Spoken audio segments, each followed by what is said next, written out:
Today we discuss about the interpretations of magnetic particle inspection method. Interpretations. നമുക്കറിയാം magnetic particle ഇൻസ്പെക്ഷനിൽ magnetic particles defect ഉള്ള പോർഷനിലേക്ക് അട്രാക്റ്റായി അവിടെ കൂടിയിരിക്കുന്നു. അപ്പോൾ നമ്മൾ അതിനെ എങ്ങനെ ഇൻ്റർപ്രറ്റ് ചെയ്യുന്നു? അത് ഏത് ടൈപ്പ് ക്രായ്ക്കാണ്, അല്ലെങ്കിൽ ആ ക്രായ്ക്ക് സീരിയസ് ഉള്ളതാണോ അല്ലയോ? നമ്മൾ LP ലിക്വിഡ് പെനട്രേറ്റ് ഇൻസ്പെക്ഷൻ ചെയ്ത പോലെ തന്നെ ഈ മാഗ്നറ്റിക് പാർട്ടിക്കിൾസ് കൂടിയിരിക്കുമ്പോൾ നമ്മളത് ഇൻ്റർപ്രറ്റ് ചെയ്യണം. ആ ക്രായ്ക്ക് എന്താണ്, എങ്ങനെയുള്ളതാണ്, ഏത് ടൈപ്പാണ്, ക്രായ്ക്കിൻ്റെ നേച്ചർ എങ്ങനെയാണ് എന്നുള്ളത് ഇൻ്റർപ്രറ്റ് ചെയ്യുക. ബട്ട് നമുക്ക് ആയിട്ടുള്ള വിസിബിൾ ആയിട്ടുള്ള കാര്യം ഈ മാഗ്നറ്റിക് പാർട്ടിക്കിൾസ് അക്യുമുലേറ്റ് ചെയ്തിരിക്കുന്ന ഒരു വിസിബിൾ ഇൻസ്പെക്ഷൻ മാത്രമേ നമുക്കുള്ളൂ. അതിൻ്റെ ബേസിലായിരിക്കും ഇൻ്റർപ്രറ്റ് ചെയ്യുക. അപ്പോൾ അവിടെയും നമുക്ക് ഇൻ്റർപ്രറ്റേഷൻ എഫക്റ്റീവ് ആകണം, അല്ലെങ്കിൽ ബെസ്റ്റ് റിസൾട്ട് കിട്ടണമെങ്കിൽ ട്രെയിൻഡ് ആയിട്ടുള്ള ഒരു ഇൻസ്പെക്ടർ ആയിരിക്കണം. Okay. It involves the testing of inspection by a trained NDT engineer whose skills and experience is needed most to perform the test correctly.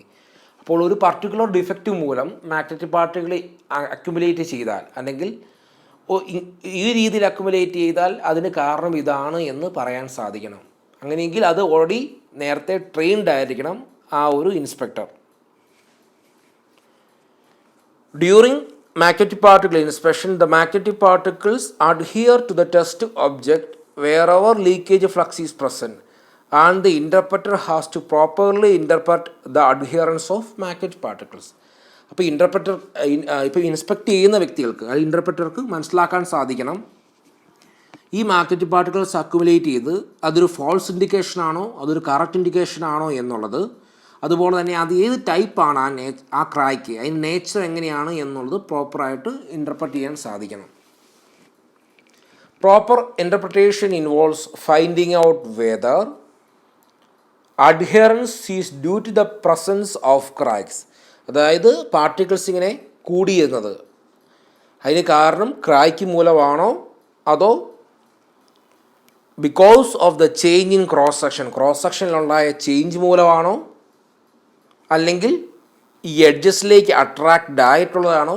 Means ഇതിൽ നിന്ന് മനസ്സിലാകുന്ന കാര്യം ഒരു ഇൻസ്പെക്ടർക്ക് മനസ്സിലാകണം പാർട്ടിക്കിൾസ് ഇങ്ങനെ കൂടിയിരുന്നത് ഒരു ഫാൾസ് ഇൻഡിക്കേഷൻ ആണോ അതോ അത് കറക്റ്റായിട്ടുള്ളൊരു ഇൻഡിക്കേഷൻ ആണോ എന്നുള്ളത് വ്യക്തമായി അയാൾക്ക് മനസ്സിലാക്കാൻ സാധിക്കണം. Wrong interpretation may lead to rejection of the material, thus resulting in material wastage. അപ്പം പ്രോപ്പറായിട്ട് ട്രെയിൻഡ് ആയിട്ടുള്ള ഒരു എക്സ്പീരിയൻസ്ഡ് ആയിട്ടുള്ള ഒരു ഇൻസ്പെക്ടർ അല്ല എങ്കിൽ ഈ ഇൻഡിക്കേഷൻസ് കാണുമ്പം ഉടനെ ഉടനെ സ്പെസിമെൻ റിജക്റ്റ് ചെയ്യാൻ പറയും. അങ്ങനെ റിജക്റ്റ് ചെയ്താൽ അത് കോസ്റ്റ് കൂട്ടും, പ്രൊഡക്ഷൻ കോസ്റ്റിനെ അത് കൂട്ടും. Thus an NDT engineer who interprets the results determine the success or failure of an NDT method. അപ്പം എല്ലാ NDT മെത്തേഡിലും ഇതുതന്നെയാണ് സംഭവിക്കുക. ഒരു ഇൻ്റർപ്രറ്റർ ട്രെയിൻഡ് ആയിരിക്കണം, എങ്കിൽ മാത്രമേ അയാൾക്ക് ആ ഒരു ഇൻഡിക്കേഷൻ, ആ ഒരു വിസിബിൾ ആയിട്ടുള്ള ആ ഇൻഡിക്കേഷനെ എങ്ങനെ ഇൻ്റർപ്രറ്റ് ചെയ്യണം, whether our product is a failure or a good one എന്നുള്ളൊരു ഡിസിഷനിൽ എത്തിച്ചേരാൻ ഇൻ്റർപ്രറ്റർക്കേ സാധിക്കൂ, അല്ലെങ്കിൽ ഒരു ക്വാളിറ്റി ഇൻസ്പെക്ടർക്കേ സാധിക്കത്തുള്ളൂ. അപ്പോൾ അദ്ദേഹത്തിൻ്റെ എക്സ്പീരിയൻസിനെ ആശ്രയിച്ചിരിക്കും quality. Indications in MBI.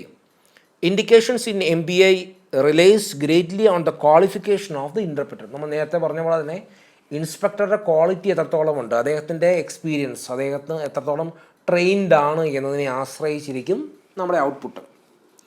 After proper interpretation the interpreter classify the indication as false, non relevant or relevant. ഇപ്പോൾ ഒരു സ്പെസിമെനിൽ ഇൻഡിക്കേഷൻസ് കണ്ടാൽ അത് ഫാൾസ് ഇൻഡിക്കേഷനാണ്, അല്ലെങ്കിൽ അത് നോട്ട് എ റിലവൻറ്റ് വൺ എന്ന് പറഞ്ഞാൽ അത് ആ മെറ്റീരിയൽ ആ സ്പെസിമെൻ്റെ ഫെയിലിയറിന് കാരണമാകുന്നില്ല, അല്ലെങ്കിൽ റിലവൻ്റ് ആണ്, മീൻസ് ഫ്യൂച്ചറിൽ ആ മെറ്റീരിയലിനെ ഫെയിലിയർ ആകുന്ന ഒന്നാണ് എന്ന ഒരു കൺക്ലൂഷനിലേക്ക് എത്തണമെങ്കിൽ അതൊരു ഗുഡ് ഇൻ്റർപ്രറ്റർക്ക് അല്ലെങ്കിൽ ട്രെയിൻഡ് ആയിട്ടുള്ളൊരു ഇൻസ്പെക്ടർക്ക് മാത്രമേ സാധിക്കൂ. False indications. It can be produced due to improper handling, use of excessively high magnetizing current, inadequate pre cleaning.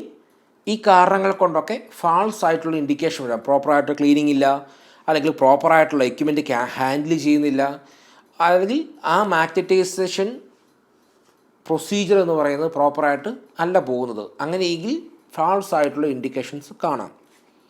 Non relevant indications. These indications are the result of flux leakage due to geometrical or permeability changes of the test object. അതായത് ഒരു ഒബ്ജക്റ്റിൻ്റെ ജിയോമെട്രിയിലുണ്ടാകുന്ന വ്യത്യാസം മൂലമോ അല്ലെങ്കിൽ ഷേപ്പിലുണ്ടാകുന്ന വ്യത്യാസം മൂലമോ ഇനി അതല്ല അതിൻ്റെ പെർമിയബിലിറ്റിയിലുണ്ടാകുന്ന വേരിയേഷൻസ് മൂലമോ ഒരു ഇൻഡിക്കേഷൻസ് കാണിച്ചുവെങ്കിൽ ആ ഇൻഡിക്കേഷൻസ് നോൺ റിലവൻ്റ് ആണ് എന്നുള്ളത് മനസ്സിലാക്കണം. അത് മനസ്സിലാക്കണമെങ്കിൽ the inspector must be a trained one. അടുത്തതാണ് നമുക്ക് ആവശ്യമുള്ളത് relevant indications. These are produced by the flux leakage due to discontinuities in the part. അതായത് യഥാർത്ഥത്തിൽ ആ സ്പെസിമെൻ്റെ ക്രാക്ക് മൂലമോ ഡിസ്കണ്ടിന്യൂറ്റീസ് മൂലമോ ഉണ്ടാകുന്ന ഇൻഡിക്കേഷൻസ്, അതാണ് നമുക്ക് റിലവൻ്റ് ആയിട്ടുള്ളത്. അതിനെ ബേസ് ചെയ്താണ് നമ്മൾ ആ ഒരു സ്പെസിമെൻ റിജക്റ്റ് ചെയ്യണോ അക്സെപ്റ്റ് ചെയ്യണോ എന്നുള്ള ഒരു കൺക്ലൂഷനിൽ എത്തിച്ചേരുക.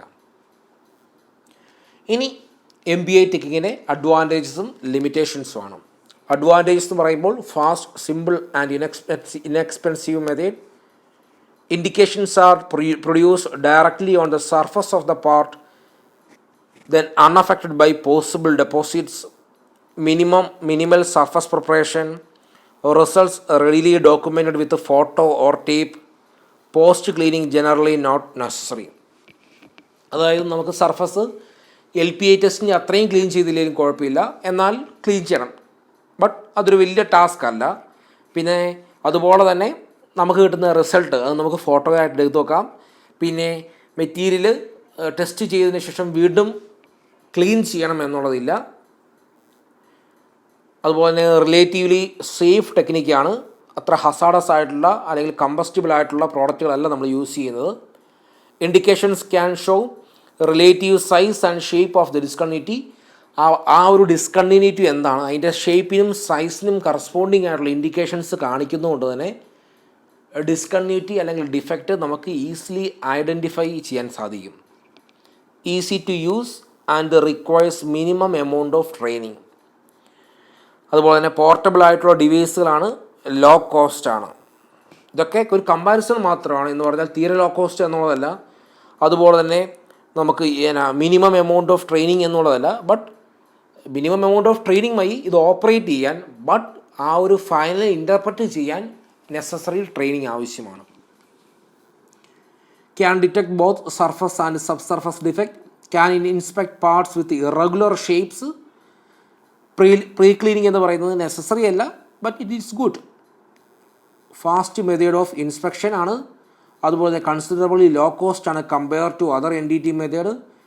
പോർട്ടബിൾ ആയിട്ടുള്ള ഒരു ഇൻസ്പെക്ഷൻ മെത്തേഡാണ്. ഇതൊക്കെ അതിൻ്റെ അഡ്വാൻറ്റേജസ് ആണ്. എങ്കിലും ലിമിറ്റേഷൻസ് ഉണ്ട്. അതിലൊരു ഏറ്റവും വലിയ ഇമ്പോർട്ടൻ്റ് ആയിട്ടുള്ള ലിമിറ്റേഷൻസ് ആണ് ഡീമാഗ്നറ്റൈസേഷൻ.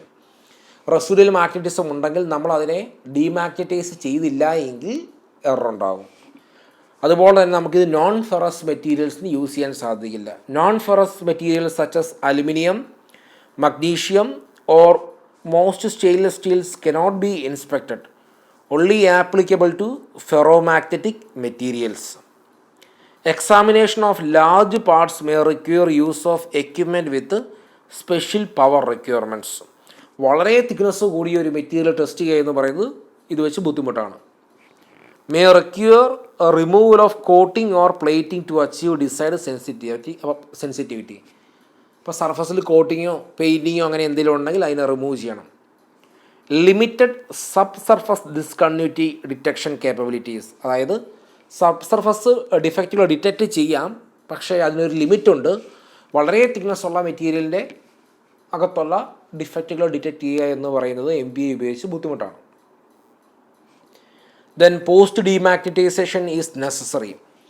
അതായത് മെറ്റീരിയൽ MBA ടെക്നിക്കിന് ചെയ്യുന്നതിന് മുമ്പ് തന്നെ അതിനകത്തുള്ള റെസിഡ്യൂവൽ മാഗ്നറ്റിസം നമ്മൾ റിമൂവ് ചെയ്യണം അല്ലെങ്കിൽ ഡീമാഗ്നറ്റൈസ് ചെയ്യണം.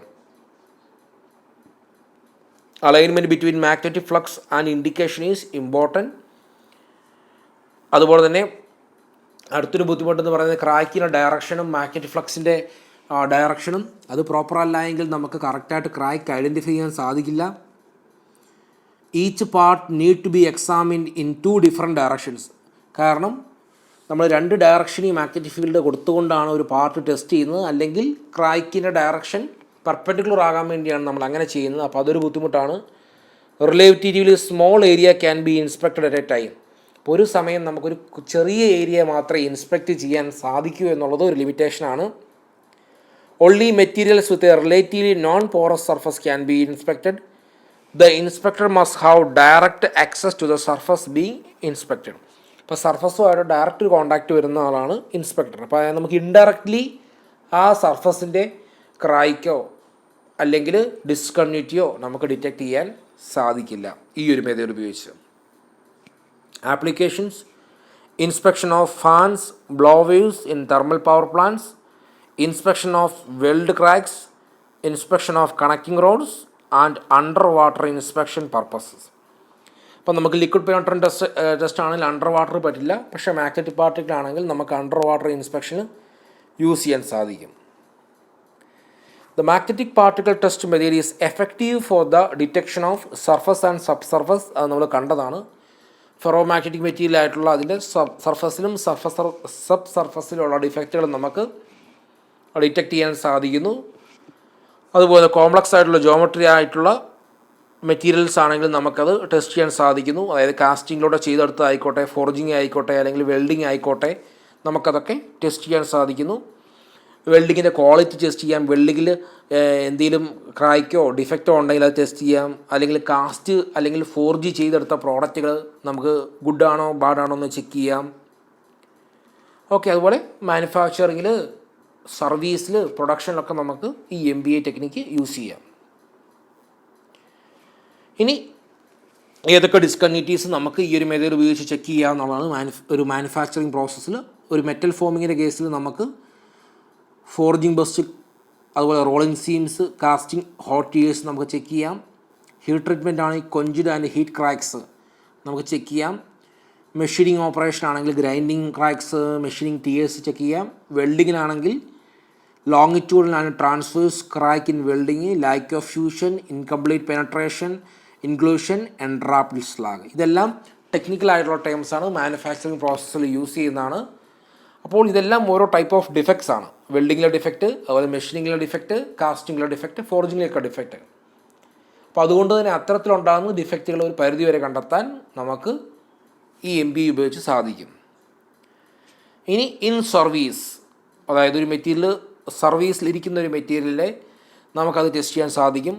ഫറ്റീഗ് ക്രാക്സ്, ഗിയറിൽ, ആക്സിലിൽ, ക്രാങ്ക് ഷാഫ്റ്റിലൊക്കെ ഉണ്ടാകുന്ന ക്രാക്കുകൾ, stress corrosion cracks, over stressed failure cracks, ഇതൊക്കെ നമുക്ക് ഡിറ്റക്റ്റ് ചെയ്യാൻ സാധിക്കും. ഓക്കെ, നെക്സ്റ്റ് ക്ലാസ്സിൽ നമ്മൾ നെക്സ്റ്റ് മോഡ്യൂൾ സ്റ്റാർട്ട് ചെയ്യാം. Thank you.